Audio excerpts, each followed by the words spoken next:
Yes, I've been gone for a bit, and that's because I've probably been playing other games and doing other adult shit. But now that Rockstar has finally revealed both new information and a new trailer for the Frontier Pursuits update, the only thing that's probably been flowing through my mind is what kind of bullshit complaints and expectations we have for the update itself before and after it arrives.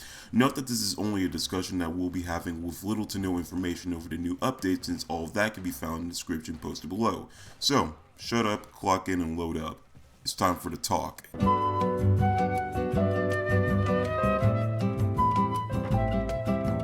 Gohan, once you've had a man inside of you, you know when he's coming.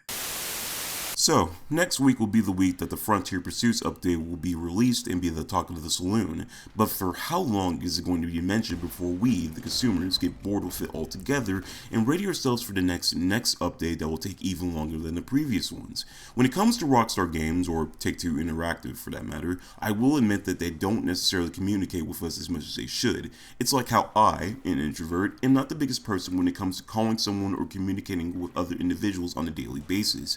Despite the fact that I've managed to work on this over the years with my job and my colleagues, I'm just the type of person who doesn't always make the first move. Is it as bad as it sounds? Yes. However, it doesn't mean that I don't like to enjoy the presence of others. It just means that I'm probably doing a lot of other shit that either consumes my time or just actually makes me feel relaxed, I suppose. In this particular matter, Rockstar probably has to deal with a lot of issues with the community that they formed. Personal complaints about their games, trying to invest new ideas and tactics, server issues, making sure that the player base that is formed around them is in good shape. Basically, a lot of bullshit. In no way am I going to try to defend this company, because I'm pretty sure this is the norm for us at this point. They come out with a teaser of an update, they wait for a bit so that the intensity of the hype doesn't die down, which doesn't always work, I guess you could say, and then they give out a release date, information, and a new trailer, and watch us go batshit crazy every single time. But this doesn't necessarily work as intended. In this case, if you wait for too long, of course the player base will start to diminish until there's almost nothing left and start to have their doubts. While Red Dead Online still has a few thousand players here and there log in every single day, a majority of us already have left the Wild West due to the constant drought of no content.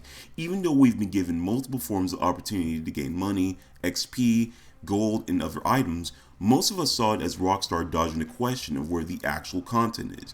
Every other day I see people asking about implementing story DLC, which is not a bad idea, mind you, will make the multiplayer better. This game is complete bullshit, and John's hair is still not the same as it was in the original Red Dead Redemption, which, if I could be honest for a moment, is completely the most stupid fucking complaint I've ever heard in the existence of time. Period.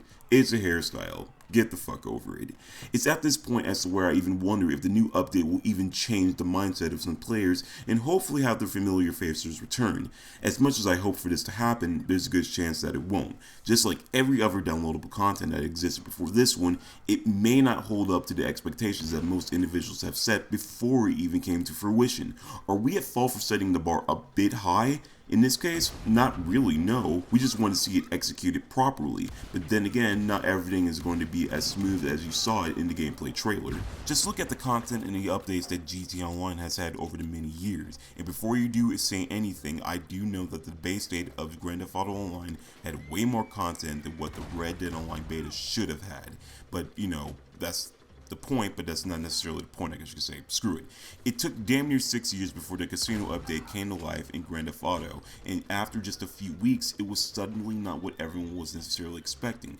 Not even 2 months in. I know for a fact that there are those who made the most out of it with the cinematics that they've taken, the techniques for certain aspects in regards to the new content, and the guidelines that have been posted for us so that we can get an advantage over others.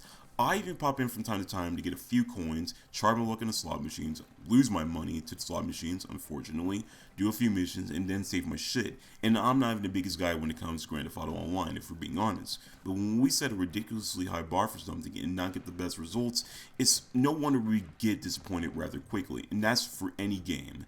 But when the previous update for Red Dead Online came out, I was more than ready for it.